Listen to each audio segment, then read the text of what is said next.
Tumezungumza na baadhi ya washiriki kwa maana ya wajumbe wa semina. Sasa ni wakati wa kuzungumza na Sabini wa kanisa kuu hapa. Atupe sasa maadhimio ya kikao yalikuwaje na mipango yote namna ilivyokuwa, maana wote waliopita walikuwa wakitueleza tu machache kwa kile ambacho wao wamekichukua kulingana na idara zao au maeneo yao. Baba Sabini, kwanza heshima yako. Naipokea. Kwa wachache wasionitambua, ni mchungaji na kanoni Sabini wa kanisa kuu ambaye namsaidia baba askofu hapa katika kanisa kuu. Kwa majina anaitwa Laurent Magogwa kwa wale wasiomfahamu kwa faida. Baba, umeshiriki kikao na wewe kwa nafasi kubwa hapa ndiye tunasema mratibu mkuu wa shughuli nyingi ambazo zinafanyika mahali hapa, ukiacha dini ambayo ina mambo mengi kwa maana ya baba askofu. Kikao kimeadhimia nini na kinalenga nini sasa kwa mwaka huu wa 2026? Ni kweli kama ulivyosema mwandishi wa habari, ninasimamia mambo mengi hapa, na yasimamia kwa niaba ya dini ambaye ni baba askofu. Tumekuwa na kikao cha mwanzo wa mwaka na hasa cha kupanga mpango mkakati wa mwaka huu wa 2026-2027, na yapo mambo mengi ambayo tumeyajadili na kuyaamua, ambayo sasa kuanzia dakika hii tunapoongea ni muda wa kuanza utekelezaji wa mambo hayo.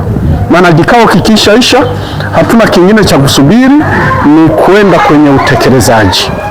Jambo la kwanza, tumeazimia kufanya uinjilisti kwa nguvu zote, uinjilisti wa nyumba kwa nyumba, yani kutafuta mtu kule aliko yeye na familia yake, lakini lengo ikiwa agizo la Bwana Yesu katika Injili ya Mathayo sura ya 28 kifungu cha 19. Yesu alituagiza akasema, enendeni ulimwenguni mwote mkawafanye mataifa kuwa wanafunzi wangu, tena mkiwabatiza kwa jina la Baba na Mwana na Roho Mtakatifu. Sura ya mstari wa 20 anasema na kuwafundisha yote niliyowaagiza. Kwa hiyo huo ni wajibu wetu, kwenda kuwatafuta kule waliko, na tukisha wapata tuwalete, tuwafundishe ambayo Bwana aliagiza, sheria za Mungu, amri za Mungu, lakini mambo yote yahusuyo Mkristo. Ni wajibu wetu, na ndipo tuwabatize wawe wa Kristo halisi. Kwa hiyo huo ni mpango tulioufanya wa kufanya uinjilisti wa mtu kwa mtu, nyumba kwa nyumba. Lakini njia ya pili ya kufanya uinjilisti ni mtaa kwa mtaa, kwa njia mbili. Njia ya kwanza, kutumia jumuiya zetu, ibada zile za wanafunzi wa Yesu tunazozifanya kwa kila wiki.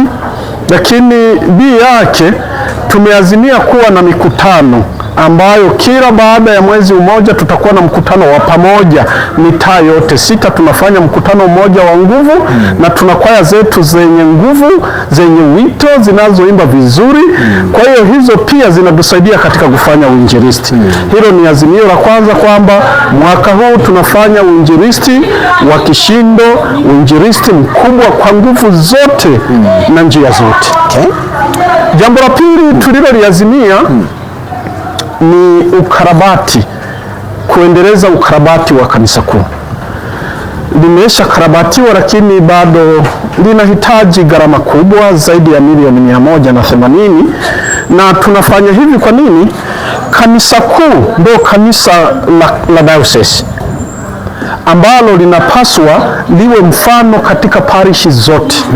Na hili tumeazimia kwamba tutafanya maboresho ya ukarabati mpaka tukamilishe ukarabati.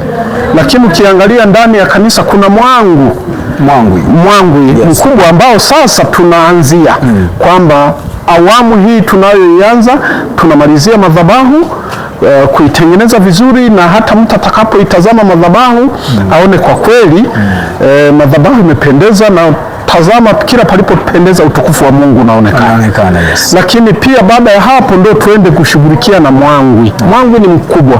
Waimbaji wakiimba nyimbo zao zinasikika tu mlio, lakini kuchambua zile sauti na maneno, lakini mhubiri anahubiri, mfundishaji anafundisha, lakini unajikuta mtu hawezi kusikia vizuri. Kwa hiyo ni gharama itakayotugharimu, gharama ya milioni nyingi, lakini tumeazimia, tumekubaliana tutafanya mwaka huu hizo milioni nyingi zaidi, lakini mwangwi tutahakikisha mwangwi tunauondoa. Okay. Lakini si hivyo tu, kanisa letu limekarabatiwa na anayepita naweza kuona kwamba limeisha, lakini bado halijaisha, kwa sababu bado ndani, lakini bado nje hatujafunga mataa mazuri ya nje ya malembo na nini, lakini bado tunahitaji tuzungushie paving eneo lote hili kwa ajili ya, yani watu wakija kanisa kuu relaxi, yani watu wakija kanisa kuu yani waone inafanana na kanisa kuu la diocese. Okay.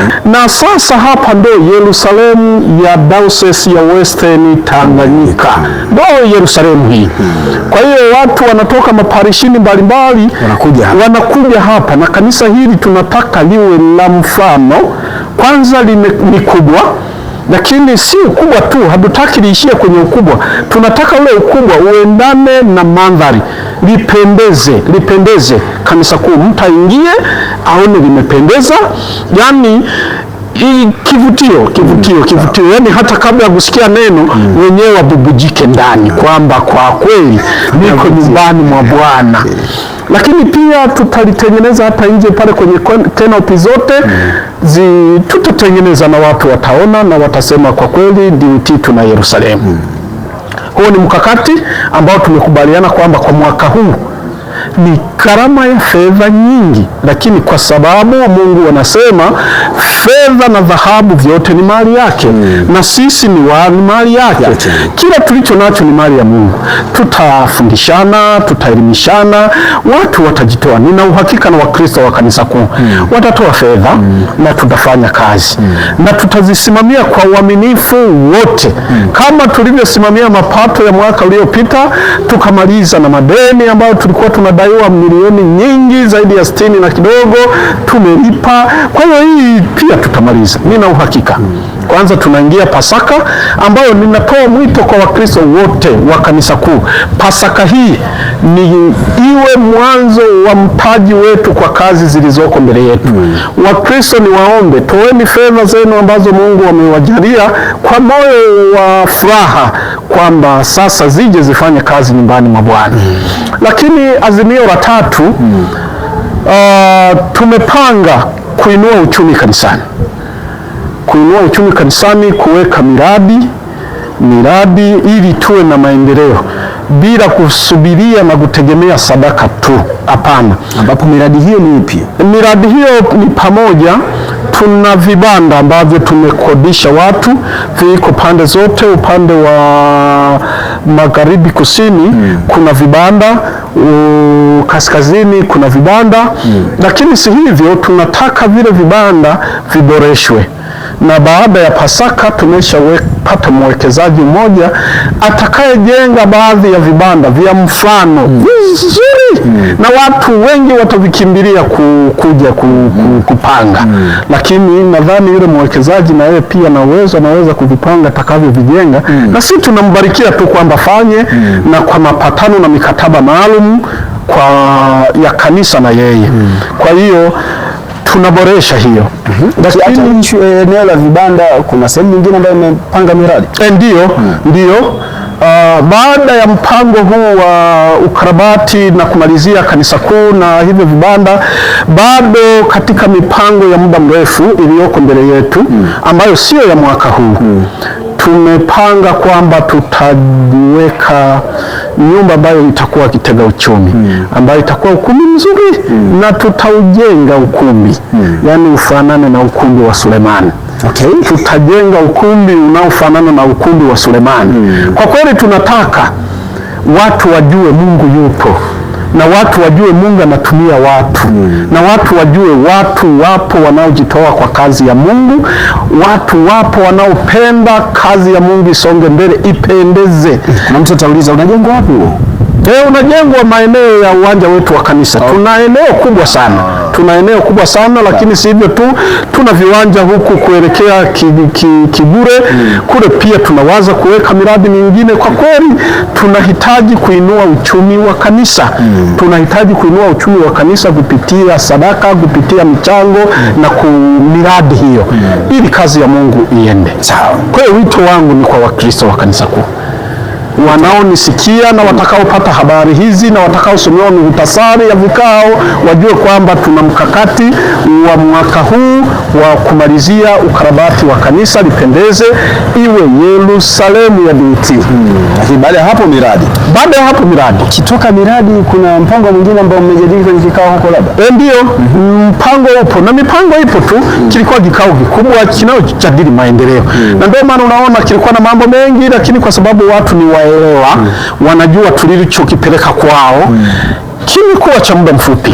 Mchana tu tumemaliza kikao ambacho tungefanya siku 2, lakini wameelewa, yani wamesha tuelewa mawazo yetu ni nini juu ya kazi ya Bwana. Baada ya hayo bado tuna upungufu wa usafiri. Tuna upungufu wa kusafiri, na mtu kukubali udhaifu uliopo ni ndo ungwana kwamba tuna udhaifu wa usafiri. Gari yanayoitumia Sabini ambayo ndo mimi naelezea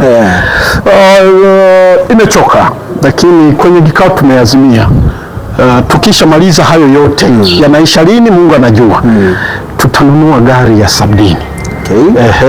Maana sikusema kwamba ya Canon Magogwa, hapana. Sabini ni nafasi ambayo leo Magogwa yupo, lakini kesho mwingine anakuja. Lakini tutanunua gari nzuri iendane na jengo la kanisa kuu. Inapopaki pale watu waione, waone na kanisa kuu, halafu wamtukuze Bwana. Lakini si hivyo tu, tuna upungufu wa nyumba za wahudumu. Ni kweli hakuna mhudumu tuliyempangisha, wote wanaishi katika nyumba za kanisa.